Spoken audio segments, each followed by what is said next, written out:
विकृति, विसङ्गति र भ्रष्टाचार विरुद्ध देश र दुनियाँ बिउझ्याउने हाम्रो भिन्न प्रयास मिसन न्युजमा स्वागत छ। म शङ्कर मुक्तान। दर्शकवृन्द, हामी समाजमा भएका विकृति विसङ्गतिको निवारणका लागि र जनहितका पक्षमा निरन्तर वकालत गरिरहेका छौँ।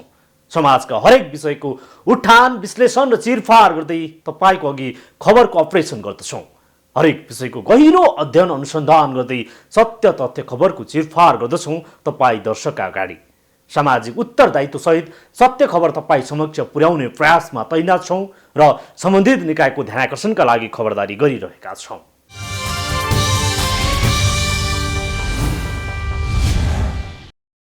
दर्शकबिन्दु, महामारीले विश्व जगत आजित छ। दुनियाँ मानव रक्षाको लागि भिडिरहेको छ। महामारीको यो विषम समयमा अन्य स्वार्थ कसैको हुनै सक्दैन। मानव जातिको पहिलो स्वार्थ भनेकै मानव जाति कोरोनाको महामारीबाट कसरी सुरक्षित रहने भन्ने नै हो। नेपालमा पनि कोरोनाको महामारीको सन्नाटाको अवस्था छ।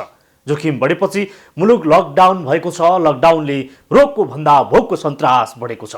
भोकले डरले हुँदा खाने वर्ग घर फर्कँदै मात्र छैन, थात थलोमा भएकाहरू भोकको आर्तनाद पनि उत्तिकै छ।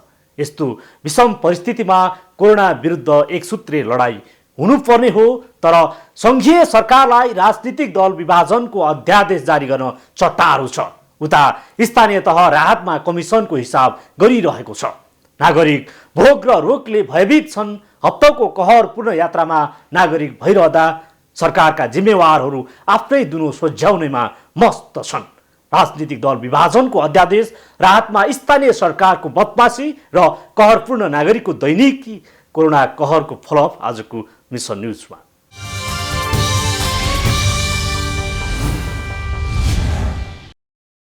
काम कुरो एकातिर, कुम्लो बोकी छिमीतिर भने जस्तै सरकार आज मूल मियोबाट टाढा पुगेको छ। दुनियाँ कोरोना विरुद्धको महामारीसँग लडिरहेको बेला सरकार अध्यादेशको कार्ड फालेर नेपाली राजनीतिको शान्त तलाउमा ढुङ्गा हानेको छ। सीमित राजनीतिक हिसाब किताबका लागि अध्यादेश जारी गरेर राजनीतिलाई धुमिल्याउने खेल त भएको छ नै। महामारीको सन्नाटाको यो मौसममा विपन्न र गरिबीहरूको सकसपूर्ण दैनिकीमाथि थप पीडा थपेको छ। राहतको पर्खाइमा नागरिक सडकमा चिच्चाइरहँदा बालुवाटारमा अध्यादेशको खिचडी पकाइएको छ।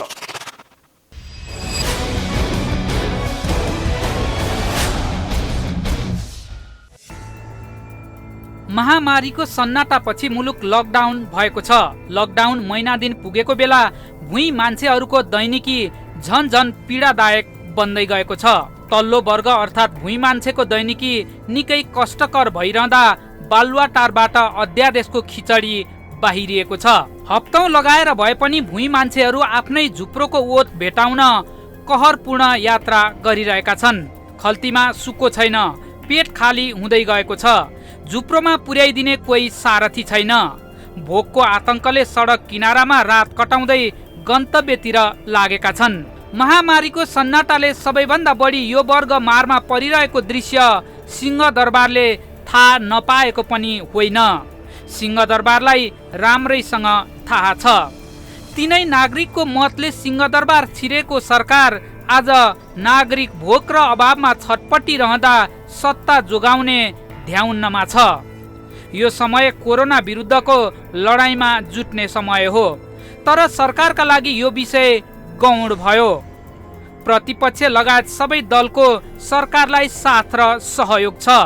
सुरक्षाकर्मी, स्वास्थ्यकर्मी कार्यक्षेत्रमा भिडिरहेका छन्। समग्र समस्यासँग जुझ्ने नेतृत्व सरकार हो। सरकारको लागि अर्जुन दृष्टि कोरोना विरुद्धको लडाईँसँगै सम्भावित भोकको विरुद्ध लड्नुपर्ने हो। तर सरकार मुख्य प्रश्नबाट विचलित भएको छ। सरकारको अध्यादेशको खिचडी पकाउने यो समय पटक्कै होइन। तर राष्ट्रिय राजनीतिमा खिचडी पकाउन थालिएको छ। सरकारको अध्यादेशको चौतर्फी आलोचना भइरहेको छ। सरकारले गलत नियत र गलत समयमा नियोजित निर्णय गरेको भन्दै कडा टिप्पणी भएको छ।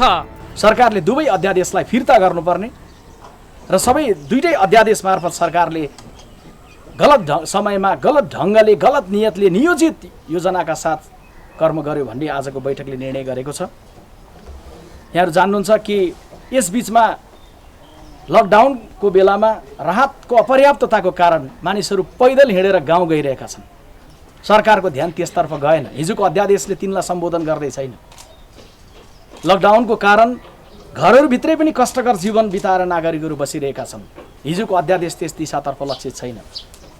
स्वास्थ्य कर्मीहरू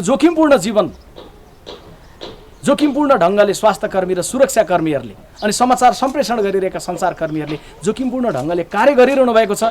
हिजोको अध्यादेश त्यो विषयसँग पनि सम्बन्धित छैन।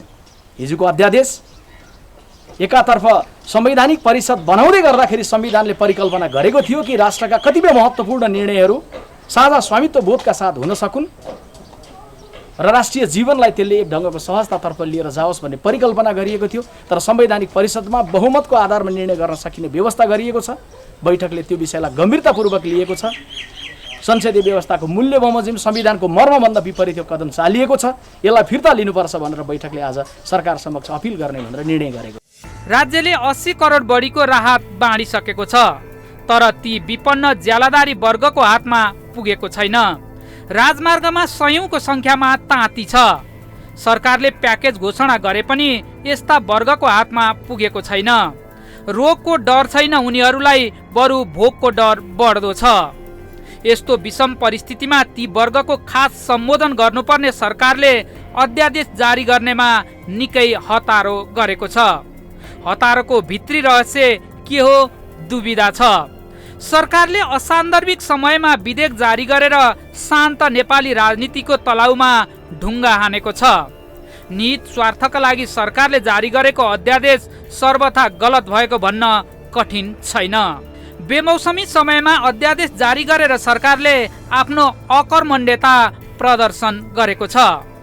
सङ्घीय सरकार, प्रादेशिक सरकार, स्थानीय सरकार सबैको अन्तर्सम्बन्ध एउटा कोअपरेसनमा चाहिँ एउटा राहत वितरणको कुराहरूदेखि लिएर क्वारेन्टिनमा बस्नेदेखि लिएर आइसोलेसनमा बस्ने, हस्पिटलका डक्टरलाई परिचालन गर्नेदेखि लिएर सबैलाई चाहिँ कोही पनि मान्छे चाहिँ एकजना नमरोस्, एउटा सम्मानजनकपूर्वक बाँच्नलाई के गर्दा उपयुक्त हुन्छ भने ती कानुनले समेट्दैन भने अध्यादेश, एउटा छुट्टै अध्यादेश ल्याएर त्यो कोरोनासँग सम्बन्धित मात्रै छुट्टै अध्यादेश ल्याएर सरकार जानुपर्ने अवस्था थियो।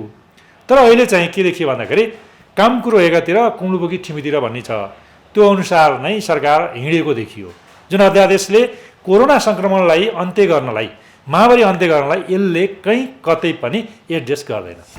रोग र भोक विरुद्ध लड्ने समय हो यो समयमा उत्पादनका सबै साधनहरू निलम्बित भएका छन्। आर्थिक उपार्जन ठप्प छ। नागरिक कर्फ्यूको कारण नागरिक बन्द कोठामा थुनिएका छन्।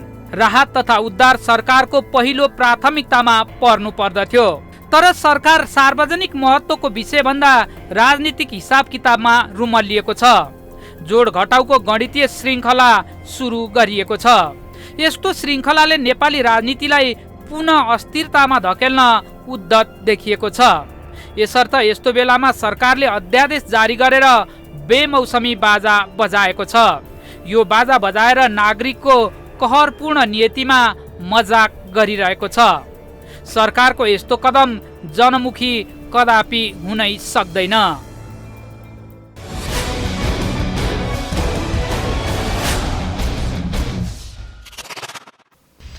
संघीय संसदका दुवै सदन अधिवेशन चलिरहेको बेला बाहेक अन्य अवस्थामा तत्काल केही गर्न जरुरी रहेमा मात्रै अध्यादेश जारी गरिन्छ। संविधानको धारा 114 अनुसार मन्त्री परिषदको सिफारिसमा राष्ट्रपतिबाट अध्यादेश जारी गरिन्छ।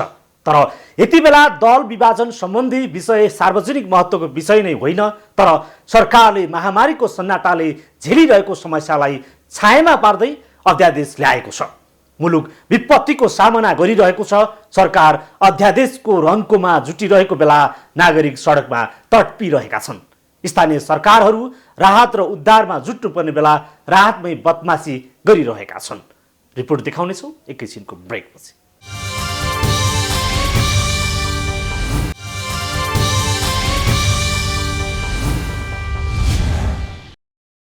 ब्रेकपछि पुनः स्वागत छ। दर्शकवृन्द, संघीय सरकार अध्यादेश जारी गरेर विपत्तिको बेला पनि तमासा गरिरहेको छ। दलका नेता अङ्कगणितको हिसाब गरेर आफूलाई सुरक्षित गर्ने योजना बुनिरहेका छन्। बेमौसमी अध्यादेश जारी गरेर पीडाको घडीमा नुन छर्कने काम गरेका छन्।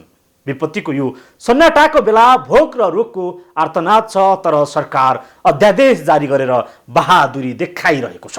उता घर दैलोको सिंहदरबार भनेको स्थानीय सरकार नागरिकको भोगमाथि लात मारेर कमिसनको हिसाब गरिरहेको छ।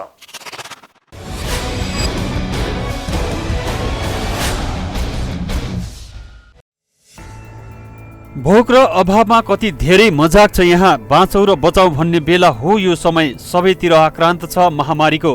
महामारीले मानव सभ्यता रहन्छ या रहन्न भन्ने छ, तर शासकहरू कतिसम्म छन् भन्ने तथ्य बाराको कलैया उपमहानगरपालिकाका मेयर लगायत वडाध्यक्षले कुहिएको खाद्यान्न खरिद गरेर बाँडेपछि प्रहरी नियन्त्रणमा आएका छन्। यो जस्तो लज्जाको विषय अरू के हुन सक्छ? घर दैलोको सिंहदरबार भने पनि आफ्नै नागरिकको पेटमा गरिएको यो विषय क्षम्य कसरी हुन सक्ला? सर्वत्र प्रश्न उठेको छ। नागरिक भोकले छटपटाएको बेला पनि धन कुम्ल्याउनका लागि यस्तो बदमासी भएको छ यहाँ। सीमित व्यापारी सङ्घको सेटिङमा यस्तो बदमासी भएको हो। यस्तो बदमासी कञ्चनपुरको भीमदत्तमा पनि भएको थियो। अन्य स्थानीय तहहरूले पनि यस्ता बदमासी गरिरहेका छन्। प्रभावकारी अनुगमन छैन। सङ्घीय सरकारको व्यवस्थाका कारण स्थानीय सरकारको झनै मन परी छ, जसका कारण जनता भोकका लागि दौडधुप गरिरहेका छन्। मांग चांग कर लाते थे, बाल बच्चा भी जाता है तो गांव में से वही मांग चांग कर लाता है। अभी के मौसम में कोई देवो नहीं करता है। अब वही जो नून रोटी मिलता है वही खा खा करके रहते। कभी चूल्ही बार के रहते, कभी भूखे रहते हैं। कभी मिलता है खाने के लिए, कभी नहीं मिलता है। कभी खिचड़ी बनाते, कभी नून रोटी वैसे ही खाकर सो जाते, कभी भूखे भी सो जाते हैं। सर्वसाधारणलाई कुहिएको खाद्यान्न वितरण गरेको खबर बाहिरिएपछि प्रहरीले बारा स्थित कलैया उपमहानगरपालिकाका मेयर राजेश राय यादव सहितका व्यक्तिहरूलाई प्रहरीले नियन्त्रणमा लिएको छ। जनताको प्रतिनिधिले यस्तो सम्मको हरकत गर्न सक्छन् भने अन्यको हालत झन् के होला? महामारी, प्राकृतिक प्रकोप, रोग व्याधि लगायतका समस्यामा परेको बेला उद्धार उपचार लगायतका सेवा दिनुपर्ने स्थानीय तह कुहिएको खाद्यान्न वितरण गरेर कानुनी हिसाबले मात्रै होइन, मानवीय हिसाबले पनि निकृष्ट व्यवहार प्रदर्शन गरेका छन्। वही खाते हैं या नहीं होता तो कभी देखते हैं छुच्छे भात बनाते हैं, कभी चटनी बना लेते हैं। कभी रात में इतना जाता है गांव में मांगने के लिए तो बच्चा सबके मारता है कि वायरस है, नहीं देता है। कभी आटा ले आता है तो कभी खिचड़ियाँ बना लेते, कभी भाते बना लेते, कभी चूल्हे उपासे हो जाता है। दर्जन बढी स्थानीय तहले सडेको खाद्यान्न वितरण गरेको तथ्य बाहिरिएको छ। अन्य स्थानीय तहका जिम्मेवारहरू प्रहरी नियन्त्रणमा नआए पनि कलैयाका मेयर राजेश यादव सहितका व्यक्तिहरू प्रहरीले नियन्त्रणमा लिएको छ। राहतका लागि कुहिएको दाल बिक्री गरेको आरोपमा कलैया उपमहानगरपालिकाका मेयर राजेश राय पक्राउ परेका हुन्।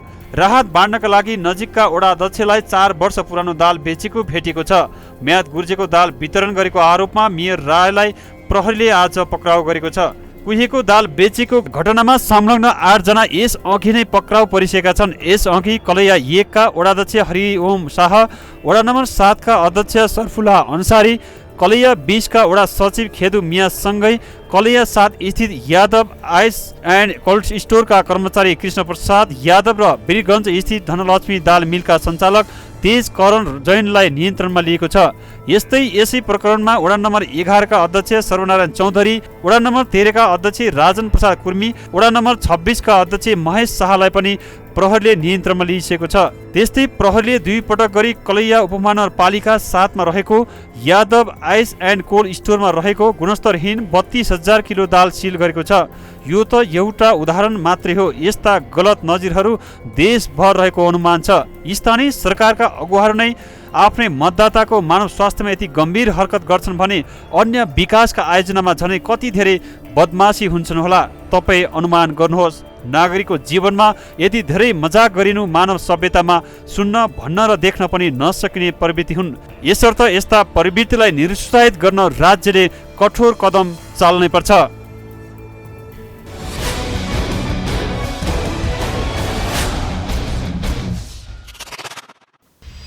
घरदैलको सरकार भनेको स्थानीय तहले भोक र रोगको यो बेला चरम बदमासी गरेको छ। आफ्नै मतदातालाई सीमित व्यापारीसँगको सेटिङमा म्याद गुज्रिएको दाल राहतमा वितरण गरिरहेको छ। कमिसनको सेटिङमा दालमा यतिखेरै बदमासी गरिएको छ। आफ्नै जनप्रतिनिधिबाट अमोघ व्यापारीको सेटिङमा मानव स्वास्थ्यमाथि नै खेलवाड गरिएको छ। यस्तो हरकतले अमानवीयता मात्रै प्रकट गरेको छैन, राजनीतिप्रति नागरिकको थप आक्रोश र घृणा बढाएको छ।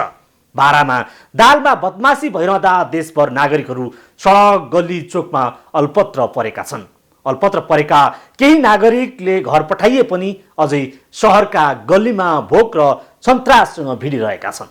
रिपोर्ट देखाउनेछौँ एकैछिनको ब्रेकपछि।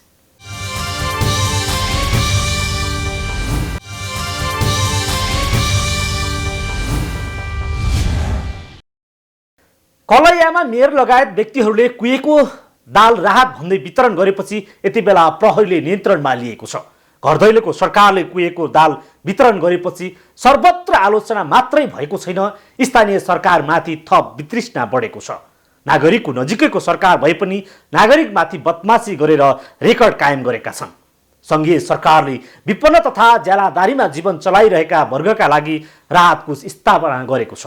पछिल्लो तथ्याङ्क अनुसार 80 करोड बढी खर्च गरिसके पनि देशभर विपन्न वर्गहरूको सडक गल्ली र विभिन्न चोक अनि सार्वजनिक स्थलमा अल्पत्र परेका छन्।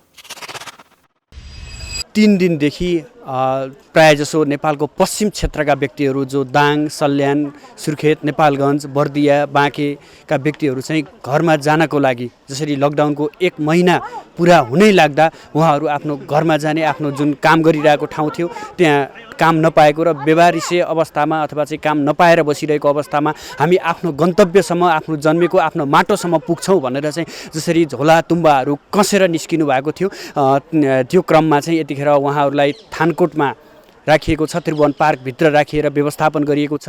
3 दिन भयो। 3 दिन भयो। कहाँ हिँड्नुभयो तपाईँहरू? घर जाने दाङ हिँड्नुभयो। यो अहिले काठमाडौँमा चाहिँ कहाँ बस्नुहुन्छ? ललितपुर बस्नुहुन्छ कि काठमाडौँ कहाँ बस्नुहुन्छ? ललितपुरमा। ललितपुर बस्नुहुन्छ। के काम गर्नुहुन्छ तपाईँहरू? यो जसरी सानो बच्चा पनि छ, यस्तो चिसो हुँदा 3 दिनदेखि यहीँ बस्नु भएको छ?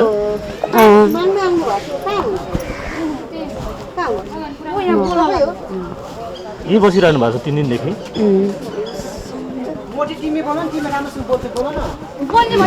अनि जसरी अब तपाईँहरू के काम गर्नुहुन्छ काठमाडौँमा? इटा बोक्ने। इटा भट्टामा काम गर्नुहुन्छ? हजुर। अनि यहाँ 3 दिनदेखि बसिरहँदाखेरि तपाईँहरूले कसरी खानु भएको छ? कसले दिइरहेको छ? के छ?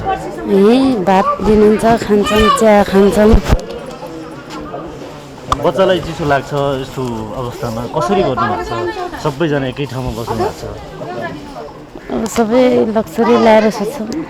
लकडाउन पनि त्यही दिनदेखि सुरु भएको होइन र त्यसपछि अब त्यो दिन हामीले 1 दिन पनि काम भएन है, साउरी पनि आउनु भएन भट्टामा होइन र अब खाना रासन पनि अब रियो कुरा हल्ला कुरा सुन्दाखेरि राहत आछ अरे भन्ने है, हाम्रो गाउँ वाडामा गएर बुझ्नुहोस् भने बुझ्दाखेरि सबै व्यक्तिको नाहेटा चाहिन्छ भन्यो। अब हामीलाई त्यो पहिले थाहा नाहेटा बोकेर आउनु कुरो भएन मजदुर मान्छे है। अब त्यो नपाइएपछि साउले अब हामीले पैसा माग्दाखेरि साउले छैन भन्नुभयो होइन, पास आउँछ जाने, पास आउँछ जाने भन्नुभयो। भन्दाखेरि अब पास दिँदैन। अब 15 गतेबाट 18 गते, 21 गते, 25 गते गर्दा हाम्रो काम नभएको 1 महिना भइसक्यो है। सानसुन 1 महिना हुँदाखेरि अब साउल पनि नआउने, हाम्रो तेल नुन तेल पनि भएन, भएको सामान खायो, अलिअलि भएको पैसा थियो खायो। साउ नआउँदाखेरि हामीलाई अब फोन गर्दा फोन पनि रिसिभ नगर्ने है, अब नउठाइदिने। त्यस्तो गर्दाखेरि हामीलाई गाउँको मान्छेले के भने तिम्रो साउ पनि आउँदैन, तिम्रो कुन ठाउँ आयो तिम्रो त्यहाँ गइहाल, यहाँ हल्ला नगर, तिमीले गर्दा हामीलाई रोग सर्किन्छ। अनि जुन ठाउँ त्यो ठाउँ जाऊ, तिम्रो त्यस्तो गयो भने चाहिँ तपाईँलाई कसले के गर्छ, तिम्रो पैसा पनि छैन भन्छौ, यता पनि छैन भन्छौ, उता छैन भन्छौ, यहाँ हल्ला भयो बच्चाहरूले फोहोर गर्ने भयो भनेर दबाब दिउँदाखेरि कतिपय साथीहरू घर गएर पनि फोन गरे। हामी हिँड्दै 8 दिनको आयौँ, 7 दिनको आयौँ। अनि हामीलाई बाटोमा खाना व्यवस्था भयो, ठिकै चाहिँ केही पनि छैन। अनि आमा दुःख देखाएर आउनु भन्नुभएको थियो त सुने पनि। त्यहाँ त्यस कारण गर्दा हामी पनि जाउँ। त्यसो भएपछि यत्रो दिन भइसक्यो, साउल पनि नआने, हामीलाई साँझ खाना नुन पनि नै तेल पनि नै। त्यस्तो हुँदाखेरि हाम्रो अलिक भएको चामल बोकेर भाँडाखुरी बोकेर हामी जस घरतिर लागौँ भन्नेतिर आएको। 6 दिन 7 दिन लाग्छ तपाईँको गाउँमा पुग्न, तपाईँ हामी हिँडेरै पुग्छौँ भन्ने मनसायका साथ हिँड्नुभयो? हजुर। के भयो त्यहाँ बस्दाखेरि? जुन ठाउँमा बस्नु भएको थियो ललितपुर भन्नुभयो, त्यहाँ के भयो र तपाईँ हिँड्न लाग्नुभयो? के गरे हामीसँग पैसा अलिअलि थोरै भएको पैसा पनि सिद्धियो, हामीसँग केही नुन तेल खाने पैसा पनि थिएन, केही थिएन। अनि त्यही भएर थोरै बचेको पैसा बोल्न किन के अलिअलि भन्छ पैसा कति पैसा दिएको थियो भन्न म बोल्न भन्नु त्यहाँ जस्तै तपाईँले दैनिक खानेकुराहरू सकियो होइन, अनि साउहरूले के भन्छ, के भन्यो? हामीसँग पैसा नि छैन भन्नुहुन्थ्यो, त्यही भएर 1500 दिनको, त्यही भएर त्यही बोकेर हिँडेर पनि पुग्छौँ भनेर 1500 बोकेर तपाईँ यहाँबाट सल्यान हिँड्दै हुनुहुन्छ? हजुर। के गरिदियो हुन्थ्यो सरकारले, के गर्यो हामीलाई घर पुर्याइदियो हुन्थ्यो भन्ने के छ मनमा, के छ? हामीले त घरसम्म पुऱ्याइदिए हुन्थ्यो त लाग्छ।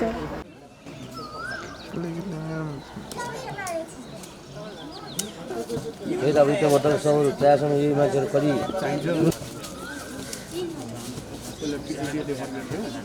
हाम्रो पठाउने राख्ने भन्ने नै होइन के, यसरी यो ठाउँ चाहिँ पठाउने राख्ने भनेकै होइन। मैले भनिहालेँ नि, एकदम भित्रमा परेको साथीहरूले चाहिँ खाउन् बसुन् भन्ने हाम्रो कुरा हो के। यो मेस खोलिदिएको किनभने उनको पनि चाहिँ पसल छैन, सबै बन्द भएका छन्। त्यसरी हुन्छ नि, अलमलमा परेका यात्रीहरू, अलमलमा परेका नागरिक पनि त नेपालकै नागरिक हुन् नि त, श्रमजीवी नागरिक हुन् उहाँहरू त झन्। उहाँहरूकै श्रमले गर्दा यत्रो संसार बन्छ। त्यस कारणले गर्दाखेरि त्यो कुरालाई चाहिँ हामीले मध्यनजर राखेर ल है खाना बस्न चाहिँ पाउनुहुन्छ भने हो। बाइ द वे त्यही बेलामा चाहिँ कतिपय चाहिँ सम्पर्कका नेताहरू, कतिपय चाहिँ सम्पर्कमा बसेकाहरूले ओहो हाम्रो जिल्लाका मान्छे रहेछन् क्यारे भनेर लाने काम, सहयोग गर्ने काम त पहिला गरिहाल्नु भयो। अब भनेको चाहिँ हामीले के हो त भन्दा छान्दै हैन, तपाईहरुको चाहिँ नि नजिक छ भने आफै जानुस् भनेर पनि हामीले धेरै फर्काएका छौं। चैत्र 11 देखि लकडाउन गरेर मात्रै महामारीबाट बच्न सकिन्छ भन्ने भ्रममा सरकार भएकै कारण यति बेला नागरिक सडक गली सहरका विभिन्न स्थानमा विदेशका गल्लीमा शास्ति खेपिरहेका छन्। नागरिक अलपत्र परेपछि सरकारको सर्वत्र आलोचना भयो। चौतर्फी दबावपछि सरकारको केही खुले पनि अझै हजारौं नागरिक सडकमै शास्ति खेपिरहेका छन्। तर संघीय सरकारलाई अध्यादेशको चटारो छ, स्थानीय सरकारलाई कमिसनको लेखाजोखा छ। नागरिक रोग र भोकको शिकार भइरहेका छन्, जसको परिणाम नागरिकले यतिसम्मको शास्ति खेप्न परेको हो। हस् त, आजलाई मिसन न्युज यति नै। समाजको बृहत् विकासका लागि जनहित र राष्ट्रहितका पक्षमा हामी निरन्तर आवाज उठाइरहन्छौँ। विकृति, विसङ्गति र भ्रष्टाचार विरुद्ध देश र दुनियाँ बिउझाउने मिसन न्युज जारी छ। सत्य, तथ्य र निष्पक्ष समाचारका लागि हेर्दै गर्नुहोला माउन्टेन टेलिभिजन। नमस्कार।